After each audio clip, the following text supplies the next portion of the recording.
everyone, and welcome to another episode of the Deeper Into Him podcast. And today I am joined by Stefanos Sifandos. Am I saying that correctly? You are. And he is a love and relationship coach and a masculine and feminine expert. And I really appreciate his work for being such like a real life applications of these dynamics and making it so relatable. And I can just see that so many people have been able to deepen their relating and live a life of conscious relating because of this man. So welcome. Thank you for being here. I'm so excited you're here. Do you want to just share briefly who you are? And maybe right away, I'd love to hear a bit on what your own personal journey has been with the feminine. Yeah. So I think like most, for most men, my own personal journey with the feminine has been one that's been a little confusing. And when I look back at why, I've been studying archetypes and I've been studying rites of passage for quite some time. I've taken myself through many rites of passage. I've allowed myself to be taken through rites of passage as an adult. Unfortunately, I never had that experience as a young boy transitioning into manhood, which is when boys need it the most. We need to almost be separated from the feminine, not because the feminine is bad, because we need to start developing our own whole sense of self. And the way we do that is through separation, through that nurturing, being with other men, being through very specific cultural and physiological rites of passage that take us into a transition point. And then we come back to the feminine, come back to our own sense of masculinity in a very different way. In the Western world, we don't have that. In modernity, we don't have access to that anymore. And so my relationship with the feminine has been quite distorted because for me, and like most boys, most children growing up, not just boys, the parental dynamic is either separate, and so divorce rates, so we're talking about single parent households, or we're talking about most parental dynamics aren't healthy. They're not a healthy constitution. There are some, of course, that are, but most are not. And so if the parents are together, there's a separation there. There's an internal separation. So for me, my father was absent a great deal. He was working a lot, but he was emotionally unavailable. And when he was home, he was often volatile and violent and abusive. And so there was an enmeshment and an entanglement that came through with myself and my mother, me being the eldest son as well. And so in psychological terms, an enmeshment or an entanglement is where the mother projects her unconscious, unmet emotional, psychological needs that she would normally get from her partner onto the child. And again, very clearly, it's unconscious. She's not purposely, I just did a video on this yesterday. It's called psychic incest or enmeshment or entanglement. And so that young boy being me, and this is not just me, but many, many young boys, particularly this mother-son dynamic, this unhealthy version of a mother-son dynamic, it becomes my responsibility to try and make sure mum's okay. So I'm looking up to mum thinking, I need mum to be okay. But that's a big, big burden and responsibility for a little boy or a child to have on his psyche. Mm-hmm. And so I can't meet that. And so what happens is I'll either get very frustrated or angry or infer that I'm not good enough. And then there's projections that take place. And there's this dance that takes place with the mum, but also with the feminine that then is taken into adulthood that is distorted. And that can lead to infidelity, that can lead to disrespecting women, that can lead to internal anger and hating oneself, feeling isolated, not feeling good enough. So I felt the gamut of all of these growing up. Mm-hmm. And it's not blaming my mother and it's not blaming my father. It's not about blame. It's about understanding where we come from in order to heal those parts of us that need healing in order to feel whole, so we stop feeling so fractured and broken. And so my relationship to the feminine, it's been really not very healthy. In fact, it's been unhealthy because the relationship to my internal feminine wasn't there. It wasn't grounded. Yeah. I wasn't integrated in that space. Yeah. And there are a few reasons for that, as I've outlined already. Yeah. So for a lot of men that are probably listening to this and think, okay, so I have to connect to my internal feminine. Does that mean that I have to be just like a woman? No, definitely not. So what's the masculine way of doing that? It's a great question. I love how you've asked that as well. And so many people so I'll have men come to me and say, I need to be more feminine. Mm-hmm. And I look at them and I say, okay, why? I'll have women that come to me and say, I want my man to be more in his feminine. And I look at them and I'll say, why? And so this is where I come to it from. This is what I have witnessed and what I've experienced in myself and in the thousands of people that I've worked with, and what I believe to be true. So I believe that it's not so much that we're born with, but at a very early age, maybe it's part born with, it's part biology, part hormones, part gender, but it's also part culture, part exposure, part life lessons, soul evolution, soul curriculum, whatever, right? We're born with a core energetic, and our core energetic's either masculine or feminine. That doesn't mean that we don't carry any of the other energetic in us. Of course we do. They reside within every human being. It's a contrast and balance of energy, and it's how we express, and it's how we learn in the world, through contrast. But I believe we're born with this core energetic. Now, what I think happens is that we lose touch with that core energetic, and we start layering masks over ourselves and over our authentic expression, because we're scared that if we're seen in a particular way, that will be shunted, that will be judged or ridiculed or humiliated or rejected or abandoned. And there's a tremendous fear that comes up. And so we hide ourselves. So what I say to men is, don't try and be more. If you are in your core energetic as a man, as a masculine man, and your core energetic is masculine, be more of that in a healthy way. Don't go extreme, because that's unhealthy and unsustainable. That's subjugation, that's control, that's judgment, that's oppression, that's violence in extreme forms, continuous for self-satisfaction, or to hide from one's fears, or to gain a sense of control in the world because one feels unsafe.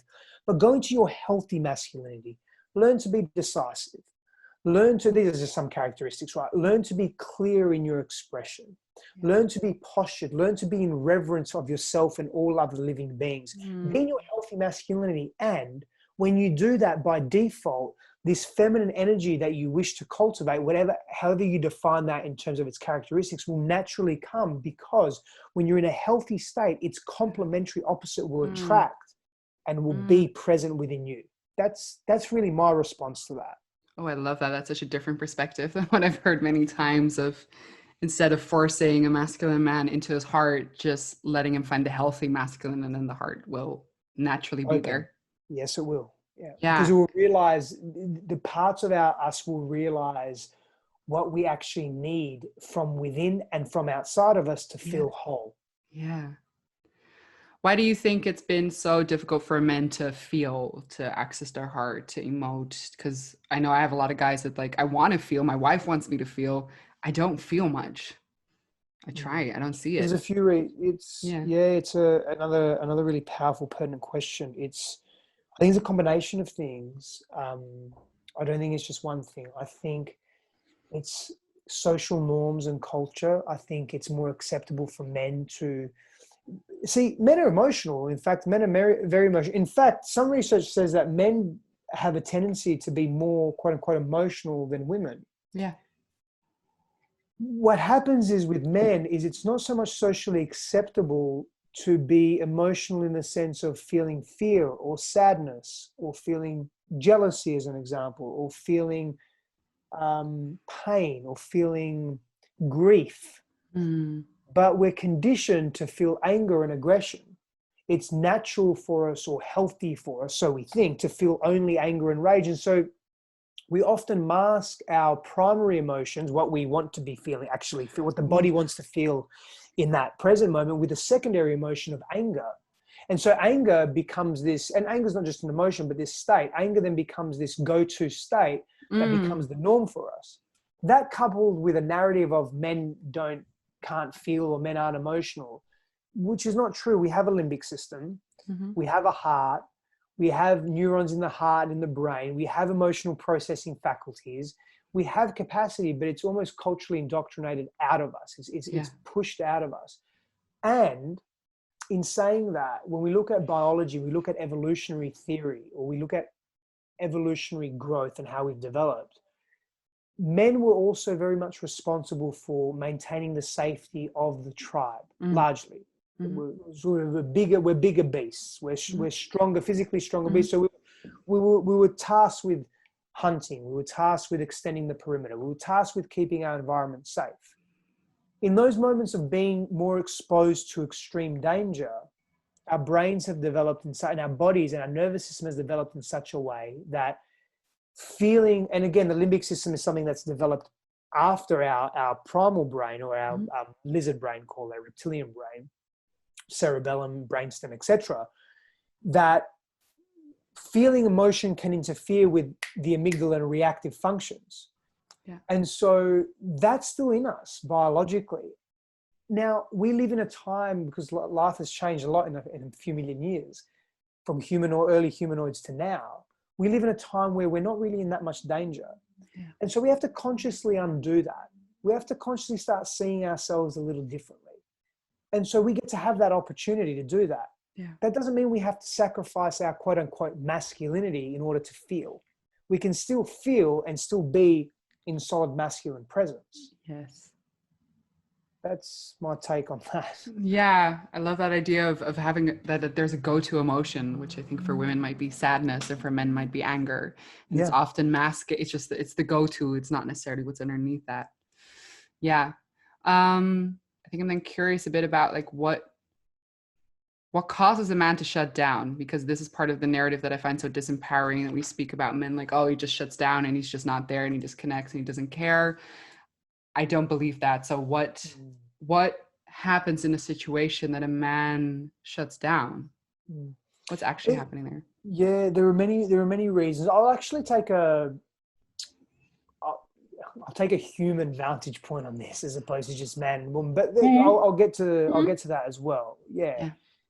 I think we shut down for many reasons. I think primarily, if we really strip it back, it's fear. And so we have fundamental human needs. We want to be seen, we want to be heard, accepted, understood, respected, felt in the world. We want to be seen. We really want to be seen, particularly for men. We really value being accepted and respected. It's a big thing for us, because so much of our self-worth is wrapped up in our utility, in our ability to be valuable to others and ourselves. And so if we feel or perceive that we are not being accepted and respected, that we're being judged, ridiculed, humiliated, rejected, we can shut down. We can shut down because we have unresolved, unchecked childhood wounding. We can shut down because we are in fear of being seen in a particular way. We are shut down because sometimes we think we're going to fail. We're shut down because we think we're going to be not taken for all that we are, so we wear masks on top of masks, on top of masks, on top of masks, and we lose a sense of self. We shut down because we can't emotionally self-regulate, so it's easier to numb. What women will mostly do, and again, this is evolutionary stuff here, women will shut down internally and almost space out and numb out. Men will leave the situation physically. Yes. Yeah. And it's more of a male thing. It is more of a male thing. Because again, in the wild, we've been conditioned fight, flight, freeze, but we've been more exposed to the wild in those early developmental years of humanoids, and we've, boom, physically run. Females, when confronted with that social danger or social issue, has shut down her internal faculties and gone numb within to numb any physical or emotional pain that comes towards her. Yeah. Men do that as well, of course, but when we look at men and women a little differently, there seems to be more of a dominance in that area for men and dominance in that area for women. So there's some of the reasons why we shut down. Yeah. So respecting the masculine and needing to be acknowledged and respected, in a situation where she can't feel him. And maybe I'm getting at like the difference between inviting in the masculine and complaining, but like, how do you invite him back into the presence, back into the space in a way that honors that validation and that respect? It's a beautiful question. For me, it's very simple, and it's been my experience as well. You know, I've never shifted more in my life. Oh, well, I'll tell a lie. Sorry. Two reasons, two big things that have helped me shift in my life. My own self-reliance and going inward and really being in that space of I can do this. And then the various processes, the solitude practices, the stillness, the silence, everything that comes with that. And the outside of myself is the compassion and the non-judgment and the gentleness of a woman. and of the feminine, of that feminine energetic of compassion, Mm. non-judgment, and touch. Mm. So if your man is shutting down, and you're not always going to, and again, you can't be attached to the outcome, because if you're attached to the outcome, it will influence how you behave, because then you're in that masculine energetic of goal orientation, right? Yeah. And so it's got to be, if you're a woman and your man is breaking down, or he's numb, or he's distancing himself physically or emotionally, you can only do what you can do, but you can't heal him or heal for him. He can only heal himself. But what you can do is create that safe, nurturing, loving space. And for me, my personal experience and what I've seen in so many others is when that woman comes with that genuine intention and holds that man's hand and looks at him and says, I see all of you is welcome. There is no shame here. I meet all of you with that compassion, non-judgment. The chances are that it will help break down those barriers and the armor that he puts around his heart. Is it always going to work? No. And that's not because you're not doing it right, or you're doing it wrong, or you're not doing it enough, or you're not sincere enough. Not at all. Because when I've felt shame, nothing breaks that shame. You know, I expressed this a couple of days ago in a conversation. Whenever I feel shame, two things are happening for me. I feel like I'm literally spiraling down a sewage drain that's infinite. It's never ending.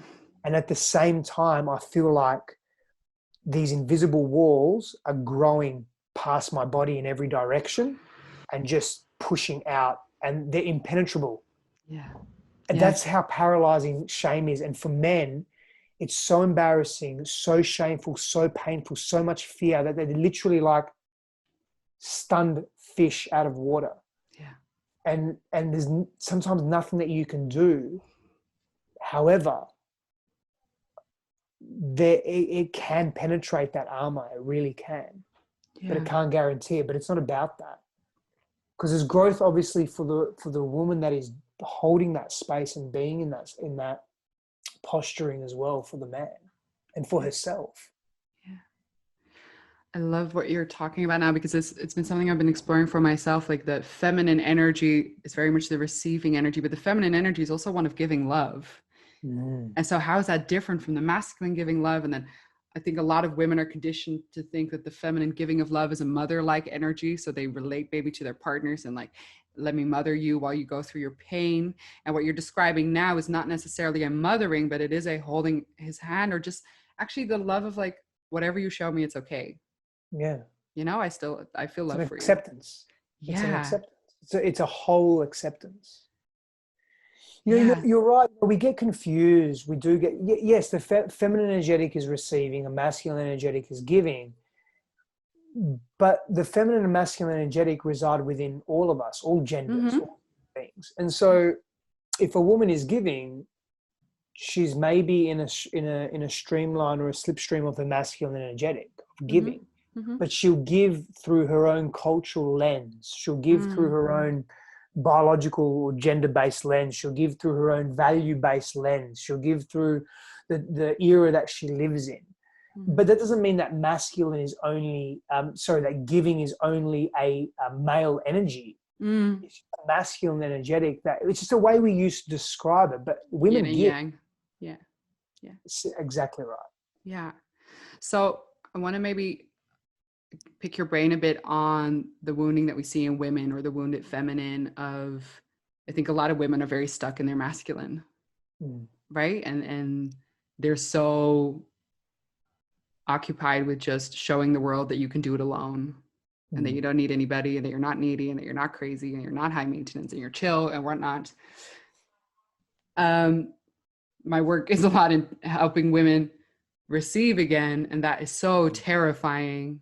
That is so terrifying. What's your view a bit on what's happening with women on this like over reliance on self? Well, part of the wounded masculine wants to take control of everything, and part of the wounded feminine wants to be saved and victimize herself. And this exists within men and women. And what's happening specifically to what you're talking about around women that are in this massively extreme masculine energetic, are struggling to receive, again, all about completion energy, goal orientation. It's a product of our society. Our society, when I say our society, I'm talking about our socio-economic society of capitalism. Yeah. I'm going to just say, put a caveat on this. It's not about capitalism being bad. Mm-hmm. It's not about our socio-economic model being bad. It's about it having morphed into an extreme version of itself, which prioritizes and values largely the masculine energetic of goal accomplishment, creation, status orientation, wealth accumulation, objectification, action orientation. And so if you want to survive in a world that values that, because remember, let's go back to what I said a moment ago, we all want to be seen, we all want to be heard, understood, respected, appreciated, revered, loved. If we want that, and we live in a world that values these expressions, then we're going to fall into that. And so women, in order to be seen and heard and valued in our society, largely in the Western democratic, socio-economic, capitalistic society, are now moving towards these energetics. And for many women, not all, but for many women, it doesn't feel completely natural. It's extreme to be in that energetic too long because it's not a core energetic for them. And so we're finding people that are feeling very displaced in themselves. Yeah. And we look at the feminist movement and the waves of feminist movement and the way that we've ostracized masculinity and being a man. Mm-hmm. I have women come to me all the time, I want a man. Yet society ostracizes masculinity and it vilifies it. And what we need to be vilifying is extreme versions of both masculinity and femininity, or extreme versions of expression, not masculinity itself, because femininity wouldn't exist without masculinity and vice versa. Mm-hmm. So men come to me that are very passive, hyper passive, very meek and weak and withdrawn, and not knowing who they are and not stepping into their power. And we have that association, power is bad. No, power is not bad. Subjugation is not healthy. Mm-hmm. Control and autocracy is not healthy. Mm-hmm. Extreme version of masculinity. That's not masculinity in its healthy form. That's not healthy leadership. That's not connected leadership. Yeah. And so there's a combination of things happening that are really affecting how we see ourselves and how we're dealing with others. Yeah. Yeah. I saw you wrote a post about the Peter Pan syndrome. And I'd love to just hear your view on that, because I think especially if you learn about polarity and you learn it from David Data, and you get this whole sense that men want freedom, right? The masculine wants freedom. And then how does freedom for a healthy masculine, how does that combine with commitment? How does that come together? So for me, I found that this is very interesting. It's a paradox, right? I found great freedom in my relationship, but only after I had done a lot of deep work on myself and had healed those past aspects of me, the pain that I had experienced. For me, that Peter Pan syndrome, it comes from a number of different places and depends on individual circumstances. But essentially, if as a young boy, you were restricted in your expression, or you witnessed your father behave in a particular way, such as come and go as he pleases, be a womanizer, not respect your mother. If you saw your mother really hurt and feel restricted in her expression, or your father, you can tend to carry that ideology of, I never want to be trapped. I never want to be restricted. And so you become indecisive, you become non-committal, you become unsafe because you're not able to be really clear on who you are. You're always chasing the sun. You're looking for something better. It's a grass is greener mentality. Yeah. You can never remain stable because you never were allowed to explore yourself. And so as an adult, all you want to do is explore yourself. Maybe you'll criticize a great deal. Yeah. Maybe your own freedoms were taken away from you because you grew up in a war-torn country, or because, again, people can go another way, but these are some of the reasons for that Peter Pan syndrome. Yeah. You didn't play, you weren't valued as a child. You weren't seen for who you really were. and you fear commitment because maybe you witnessed your father make commitments in business and lost all of his business, and the way that he dealt with that in the family dynamic was very oppressive and fear-based. So you develop that. So you don't want to make any commitments, not to a relationship, not to a business, not to a career, not to where you live. And that immature emotional development or lack of development is not carried over into adulthood. And so where that Peter Pan is erratic, is unreliable, is inconsistent, is unavailable, fears change.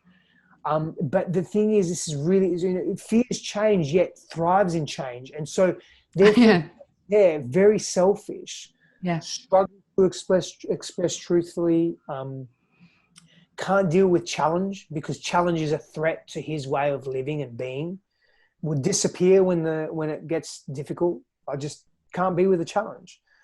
Lives in fantasy a great deal. A great deal lives in fantasy. Can't really hold emotional space for others.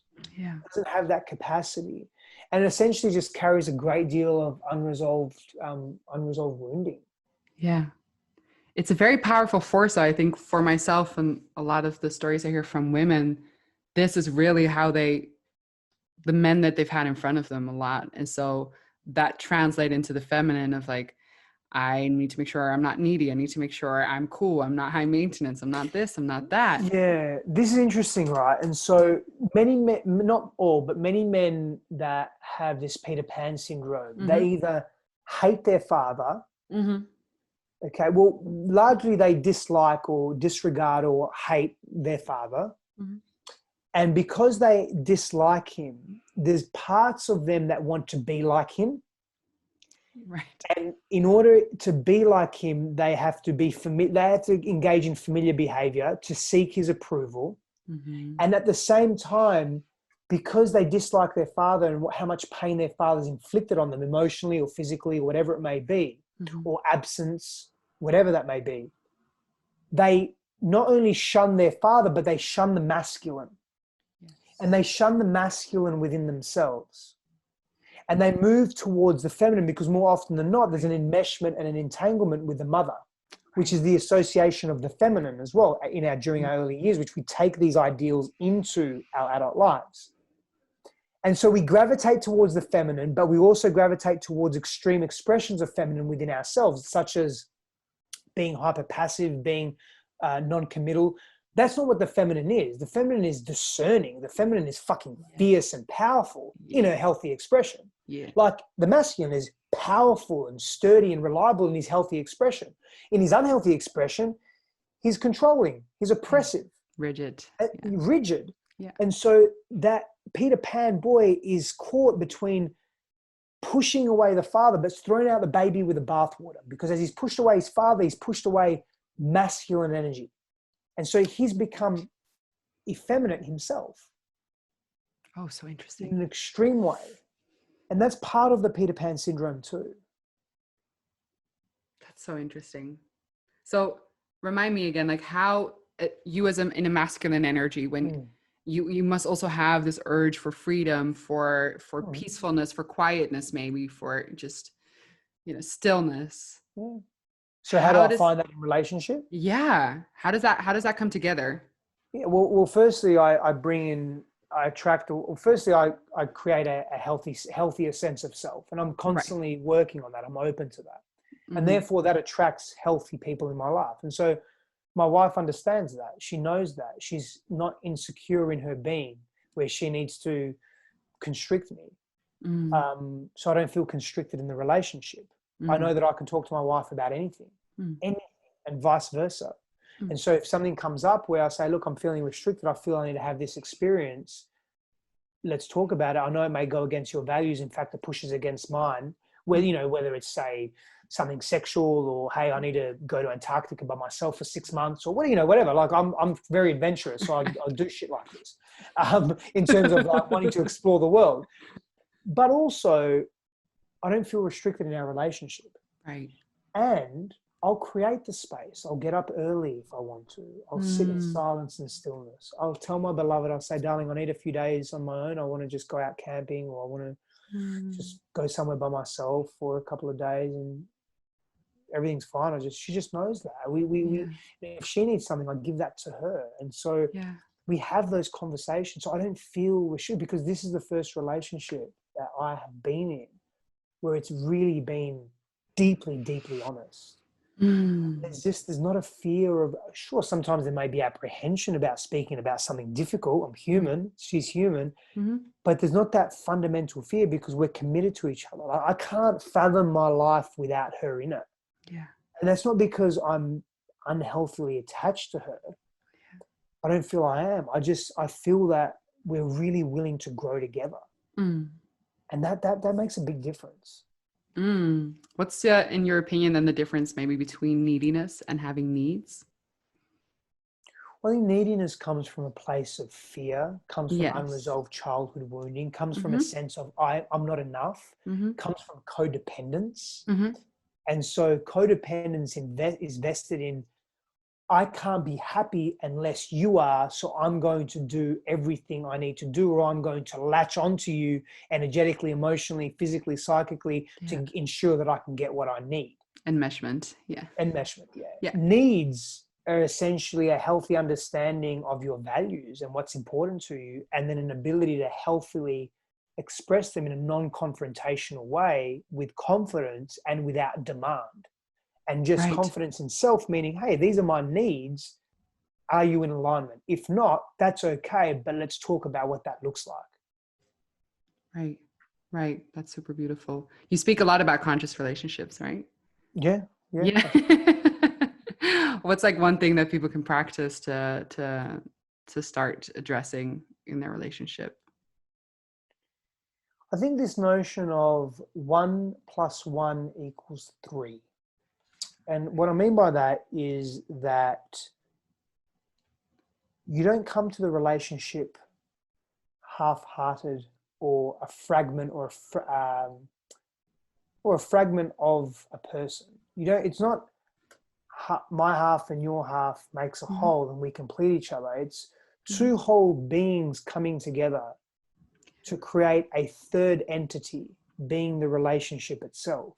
I love that. And then asking the question of how does our relationship, how does our coming together not only impact our lives positively and healthily, but how does it impact those around us, our friends, our family, our communities, our culture, the earth?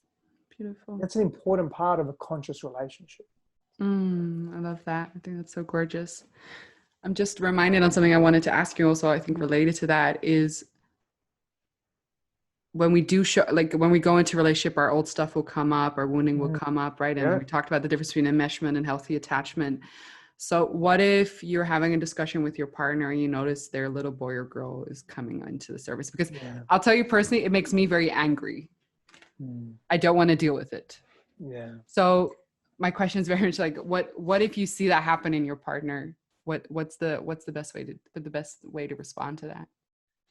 For me, one of the most effective ways to respond to that level of tension that's being triggered and it's being pushed against, the edges are coming together of each other, is to exactly do that, is to see that little boy or girl. So for example, say you and I are friends, or we're friends, and we're having a conversation. We've been long-time friends, whether you're in a romantic partnership or not. It's not either relevant. It's just that we have an intimate, platonic relationship, and I see you getting really angry and really agitated and frustrated and disorientated. And now I can do a couple of things. I can go into my defensiveness or hyper masculinity and say, oh, what have I done wrong? How can I fix this? Or I can get angry at you back and don't you talk like this in front of me, or whatever. Or I can see it for what it is and see that, and we're making an assumption here that I haven't done anything directly to offend you or upset you, right? That's a clear assumption. And even if I have, let's say you're, quote unquote, really going for it, or really reacting hard, I can sit in that, still set healthy boundaries about how I want to be treated. But if I see that little 7-year-old girl in you, and I see that you're really being triggered and you're just feeling really unsafe, right? Mm. And I see you, and I don't judge your expression. And I say to you, I see you. Like I literally say those words, I see that 7-year-old girl in you. Mm. I see that you're hurting. I see that you're feeling unsafe right now. And I'm sorry that you're feeling that way. Yeah. And someone may say, why are you sorry? You haven't done anything. Don't be responsible for it. It's fucking not about that. No. It's not about that. It's about how can we bond as human beings? I'm not taking responsibility for your pain. Yeah. I'm empathizing with you. Mm. And I see that little girl, and I see that little girl that's in turmoil.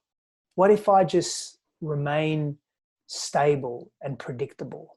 What if I don't remain erratic? What if I start breathing a little deeper, start softening my posture, letting you know that I'm there for you, letting you know that if there's something that you need, I'm willing to explore what that looks like and how I can help you. Letting you know that I'm not going anywhere. Letting you know that I'm here for you if you need something. Letting you know that I'm not going to get angry at you, that I accept all of you and all of you is welcome.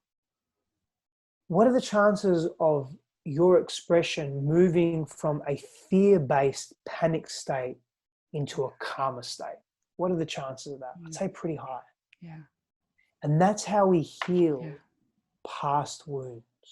Yeah. That's how we start changing the present, and we stop being where we cease to be run by our old patterns and old biology and old neuronal frameworks. That's how we help each other heal. I can't heal you. Anyone that claims to heal you is full of shit. Yeah. They can't. However, we can provide a safe space for each other to produce a healing effect where you can heal yourself. Yeah. And we get to do that together. And that's what relational beings are about. Yeah. That's what being in relationships about. Yeah. I love that you're speaking about this, because I notice, especially a bit in the conscious community, there's kind of this valuation of hyper independence in relating. Yeah. Like, your traumas are yours. You need to deal with your triggers. You need to hold your own inner child. It's not my problem. You're just in a trigger. And that feels so empty, because why are we then in a relating? And I love what you're talking about here, because it's not about fixing the other in their trigger. It's not about being the reason that they don't have a trigger anymore. It's about bringing compassion. And that's such a different kind of interaction. It's still not a fixing thing. It's just, hey, I see you and I feel compassion for you. Yeah. And that Yeah. softens it, right? I believe so. I don't want to say 9 times out of 10, but I'd say in the vast majority of times, yeah. And sometimes it takes a little more effort, and that requires more patience, and that requires the individual that's holding that space to have done deeper work on themselves, to know themselves, trust themselves, and know that their little child doesn't have to be triggered, so they can talk to their little boy or girl and say, hey, it's okay. This isn't about you. This is about them. Why don't we serve them in this way? And hey, this is not fucking easy. No. This is tough. I struggle with this, but it's a learning, right? But the more awareness we bring to it, the more front of mind it is, the more likely we are to actually go there, Yeah. So what about in yourself? Like, you're in relating and maybe you're more on the anxious or the avoidance side. And for instance, let's say you're more on the avoidance side and you want to kind of take your distance from a person, and that might come out of a trigger, or it might just be that you're genuinely not that into them. How do we feel the difference of what is our genuine feelings towards that person and what's coming from a pain place or maybe from a wounded place? Do you understand my question? I think I do. Yeah, sure. I think we look at patterns and we look at history. So if something's repetitive, chances are it's an unconscious pattern that's being run. So if you're consistently, running away when it gets difficult, chances are you're the common denominator. It's not necessarily their quote unquote fault. So I think that's a good starting point if you look at patterns, because again, our brains are pattern recognizing machines with internally and externally with our environment. I think we get the opportunity to do that in our relationships as well, and say, this is a pattern. I did this in the last relationship and in the relationship before that and in the relationship before that. And they're all different, but I'm the same. Well, I'm me. It's me. So I got to look at that. Yeah. Right. Oh yeah, I love that. Yeah, that's a really good one. Okay, my final question. Yeah, it's going very fast. What do you love about the feminine? What do you love about the feminine in the world and yourself? What do you love about the feminine? You touched on something really interesting earlier around nurturing. Mm. Around giving and should I say around giving and receiving, Mm-hmm. and that that women give or the feminine gives as well. Absolutely.